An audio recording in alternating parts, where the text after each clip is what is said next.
What's up, guys? It is Wednesday, September 27th, and I am heading to the shooting range. Just got off work. I've got my 270, my 30-06 loaded up, and we're gonna make sure they're sighted in. Here in one short week, I will be back in the truck, heading to northeastern Wyoming on an antelope hunt. I was lucky enough to draw unit 15 near Sheridan. My first time heading out west on a hunt, so I picked a low point unit just because I wanted to go hunt. So I picked a low point unit, got drawn, and me and my girlfriend were going out and seeing if we can bring home a speed goat. So I figured I'd bring you along, a little start to finish sort of deal, and stay tuned. Hope you enjoy the video. Yeah, let's see if we can get these guns sighted in. All right, so here's what we got. First shot, second shot, third shot. Not too bad, but definitely off. So we adjusted, got fourth shot, fifth shot. I pulled the sixth one, that was on me. Adjusted again, got 7 and 8 stacked on top of each other. So I moved it one more click up, and it'll be right there in that bullseye. I think that's pretty damn good. Now my 30-06 on the other hand, it shot horrible. I mean, it looks like 12 gauge with buckshot.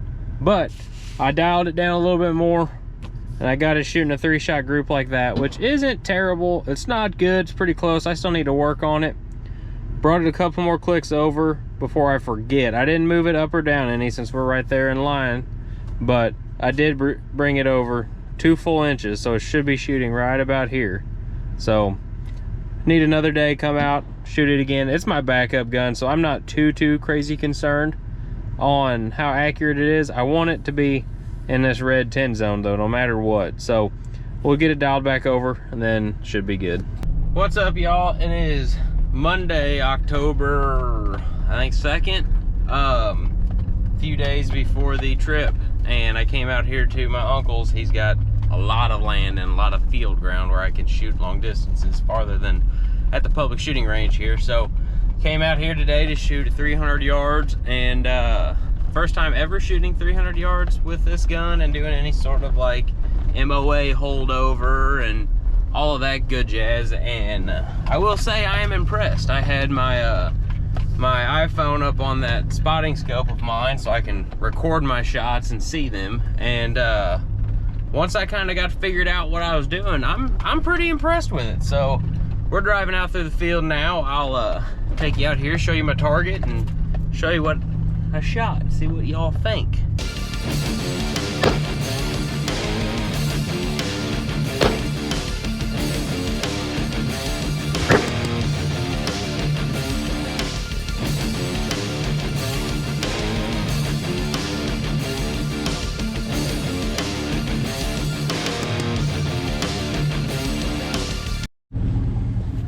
Okay, so this right here, it's hard to tell. It's about a 2-inch, 3-inch circle. I held my crosshairs right on there because I didn't know how the drop would be. This is my first shot, that was my second shot, and then my third shot, I decided to use the MOA lines on my scope, held it there, and it went there. I think that was a win because we got a pretty good little crosswind blowing this way. So then I decided to hold over some more, use that, you know, 3 MOA mark on my scope, shot there, then there, and then of course rifle got hot and I sent one way up there. But this was my 3-shot group using that holdover, and I would say, I mean, heck, let me get a tape measure. So right there, 3-inch circle, and I would say a 3-inch group at 300 yards isn't too bad. So after seeing that, I think I'm pretty happy with my 300-yard grouping. Somebody who hasn't been shooting it long distances all their life, I'm pretty pleased with that.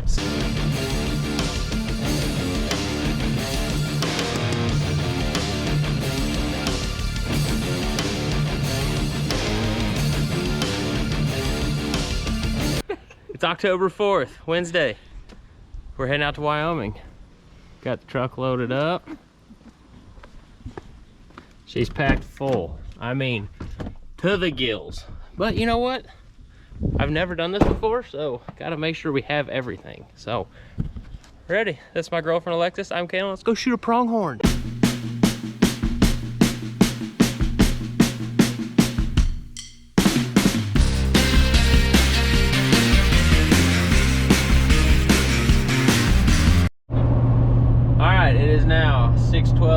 driving for what feels like 72 hours straight. It has not been 72 hours. It has only been like 6. Stopped for 3 piss breaks. Got fuel twice. We didn't really need fuel twice, but we got it because it was there. And yeah, we're in the middle of BFE, aka Western Iowa. And we got, GPS says 9.5 hours, 697 miles, and we'll get there at 3:41. That's if we don't stop, but we're gonna stop because she has a bladder like a frickin' racehorse go, and we're gonna eat apparently. So yeah, that's the plan. So, well, it is 7 o'clock on Thursday, October 5th. We pulled over at like 2 a.m. because both of us were just whooped. We have like 2.5 hours till we're in Unit 15 where we're gonna go hunt, and we're parked in, you know, southeast Sodak right now, just taking in the views. Got some friends over there sleeping too. But yeah, ready to officially start the trip.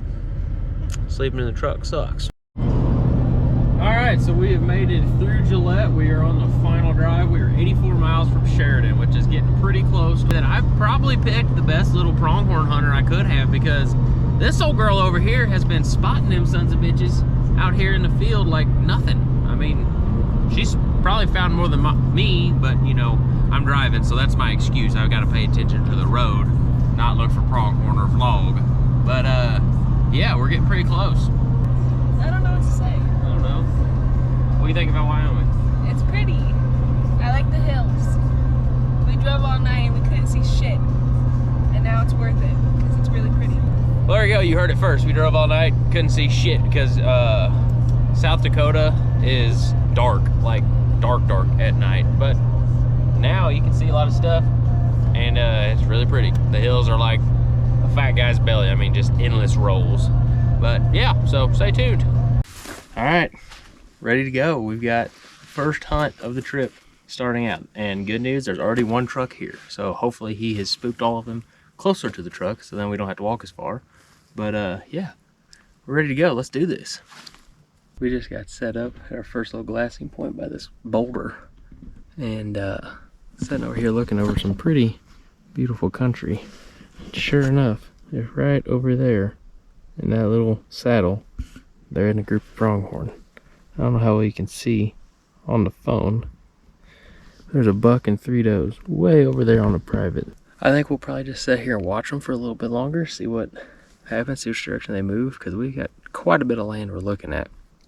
Basically everything over to the right over here is public, and everything over there is private. So hopefully they get ballsy enough to cross the fence, come on over here on our side. All right, so we moved on over to a different hilltop that is more in the direction that the pronghorn are at. There's a bed right here over my shoulder. I'm sitting in a pile of poop, and over there we saw those pronghorn gallivanting around again. Yeah, sorry, she saw the pronghorn. So they're still on private, but we're just gonna hang out.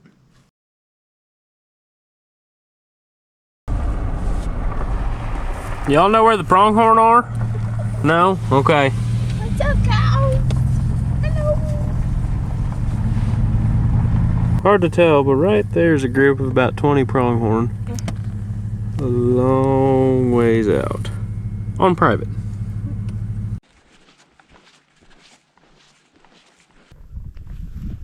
There's a bunch of mule deer just right down over this hill.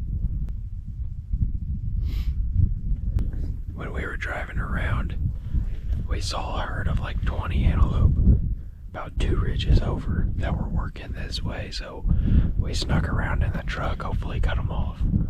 We'll see what happens.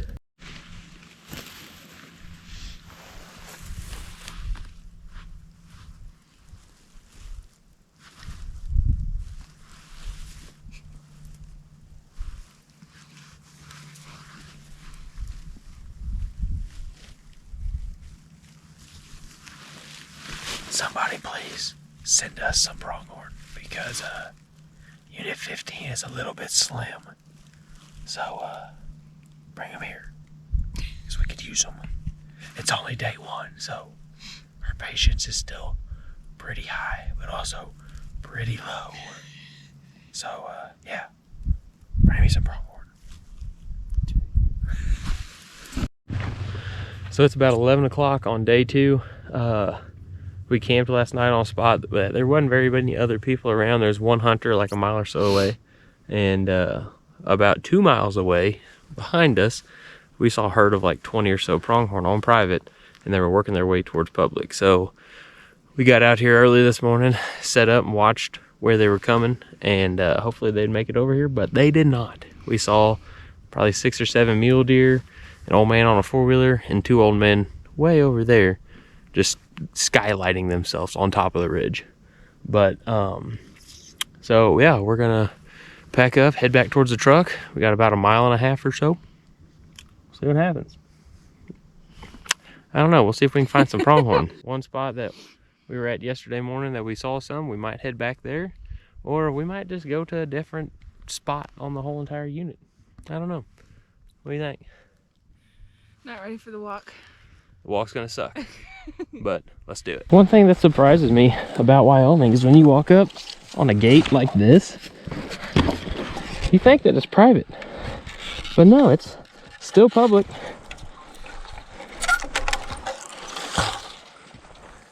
There you go.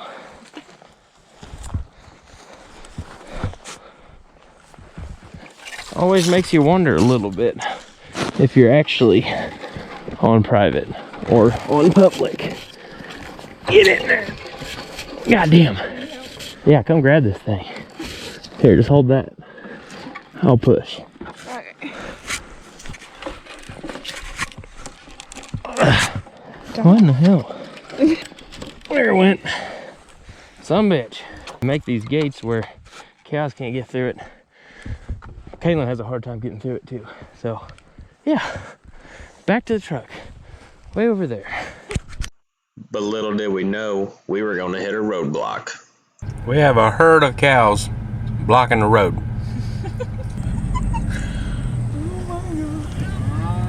Old boy said we just need to ease right on through. So, that's what we're doing. We're easing. Don't hit them, babe. I ain't gonna hit them. Well, like 5 minutes ago, I ain't talking to you.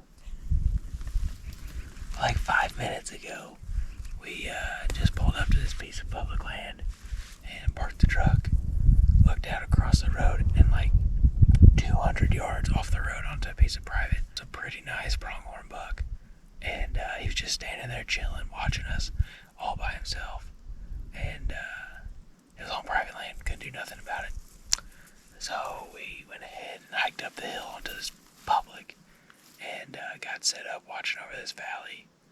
We already saw one mule deer doe.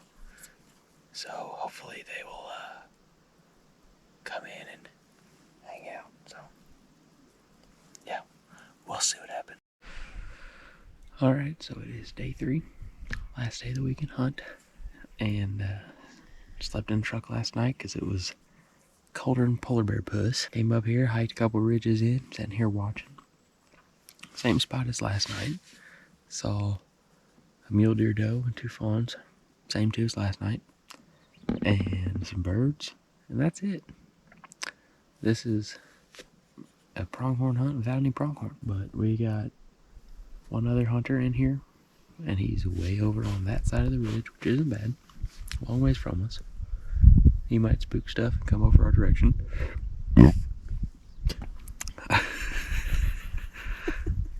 I cut that out.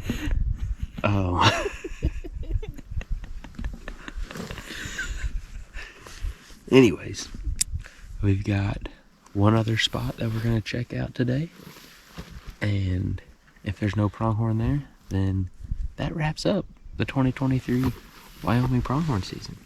We're gonna go see some hens. Told her we're gonna go see Mount Rushmore, and yeah, we're leaving tonight or first thing in the morning, depending on how ballsy we are. We might be turning this pronghorn hunt into a Mount Rushmore hunt. Try. Alright, y'all keep watching. Came back in what'll be the last set of the trip. We're leaving. Probably gonna start heading home tonight after the hunt, get closer, and then drive the rest of the way tomorrow. probably close to a mile, following this dirt road of walk-in only. And we're the only truck here, so.